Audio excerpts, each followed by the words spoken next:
Hello and welcome to my awesome health journey.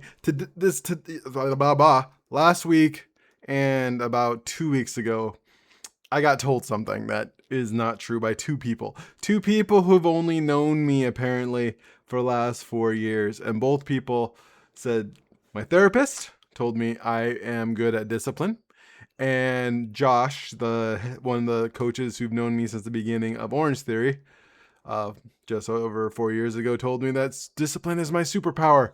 And here's the thing, I am not good at discipline. In fact, discipline is still my opinion. I don't care that I've done 720 something workouts. And since I've started yoga, I haven't missed a workout unless I had like plans to, you know, I went to a conference once. So if you look at it from the outside, it looks like I'm good at discipline because of my results in the last 5 years is I've been very disciplined. However, I've been able to be very disciplined because I recognize the fact that I am bad at discipline. To get to the point where I am disciplined at working out, which is something I've never done my entire life. And honestly, my apartment's a mess. I'm still trying to become disciplined and freaking getting my dishes in the dishwasher.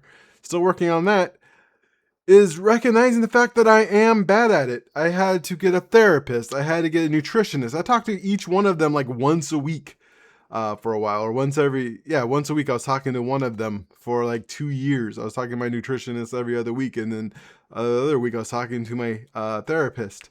I had to like think about it all the time. I had to, look within my mind and figure out why would I stop in the past and then try to flip the script so that I can keep on going. And just recognizing the fact that like discipline is hard for me and I am bad at it. And having that recognition means to me that I'm allowed to exude the actions that look disciplined. In fact, learning more about my ADHD and my, I think, autism spectrum that I'm on. I mean, every time I take an online test, I get autism. Heck, I did one where I'm supposed to look at people's like eyes and figure out like what emotion they're having. I didn't do well at that, but I did well at the cartoons, which apparently autistic people did better at. But just saying, uh, learning about that shows why I'm bad at discipline, how I'm constantly searching for dopamine. And it's really hard. Is me recognizing the fact that it's hard for me to start over. It's effort that is difficult for me. That's why the saying like, being fat is hard and working out and losing weight is hard. Choose your hard. No, being fat is easy. Being fat takes me no extra effort. It takes extra effort to go work out. It takes extra effort to get me to get up off the chair and do something. It takes me no effort to stuff my face and sit down, even though, yeah, it hurts when I get up to have to, go pee or go get food or something, or go to the grocery store and my back is in pain. But those are things I have to do anyway. It's the extra things that cause me problems, the things that are in this state of things I have to do on a routine basis. And the recognition that at any time, I can stop working out. If I allow myself an inch, I'll give myself a mile and I will stop. So an object in motion stays in motion. An object at rest stays at rest. And that is so correct when it comes to me. If I start allowing myself to make excuses and not go to Orange Theory as many times, at least 3 times a week, but now with my idea, like 5 times a week, as long as I don't have a reason not to. But sometimes my reason not to is that my legs are tired and rest is important, which is fine. But as long as I have that mindset of like, oh, I am resting, I'm still working out. In fact, I don't even allow myself to think, oh, I'm getting back on track. Even if there was a time I had to take 2 weeks off because my back hurt so much, I believe. I think it was my back. I forgot what hurt, but I took 2 weeks off.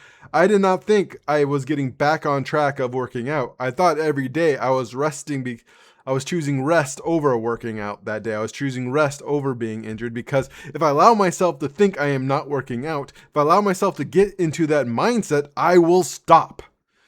And it's a recognition of how my brain works. I think that's the most important part of creating the changes in our lives that I want, or that you want, that I want. That's the thing I've noticed in this one time in my life.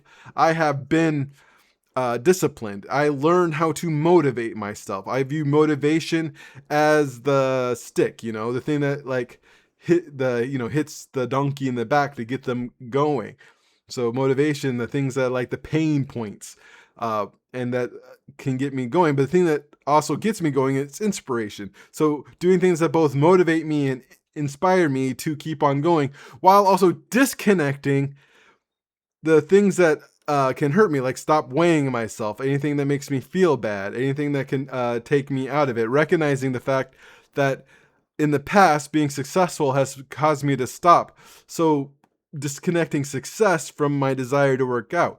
In the past, I've noticed not getting the result I want caused me to stop working out. So disconnecting not having success from working out, just making working out the goal. Every day I work out. That's the goal. Results don't matter. Results keep me going. Results makes me happier. The not being as fat, all the things that I feel bad about, the pain and all those stuff, that also keeps me going. But I have to disconnect that from working out, because if I allow myself to allow myself become a thing, allow myself become effort. I had to take away the effort from getting out of my chair and working out. I had to tell myself, oh man, I don't want to work out today, as I put on my clothes. I've said this over and over again.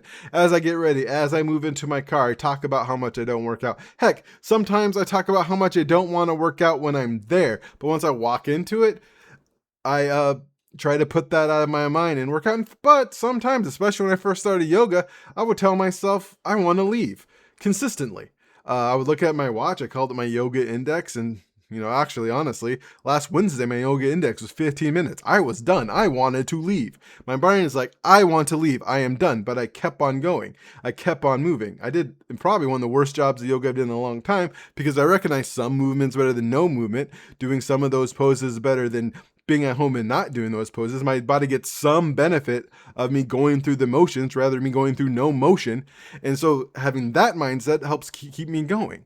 And that's just playing into all that. It is so much work and effort to keep me consistent in working out that there's zero way I can say that I'm good at it. Only thing I can think I'm good at is working with my brain and working with my mind in allowing this change to happen, and having that skill has helped me be disciplined in working out, which I think that's the way we got to change. I think that one of the problems I had with self-help in the past is I kept on trying to do all the things that they would tell me to do instead of doing the thing that really matters, which is look within myself and notice the patterns that I have. I'm not someone who has the ability of, though most of those books don't really help the way my mind works. And just learning how my mind works, how to motivate me, how to inspire me, how to get myself to do the things that I want to do so I can live the life I want to live.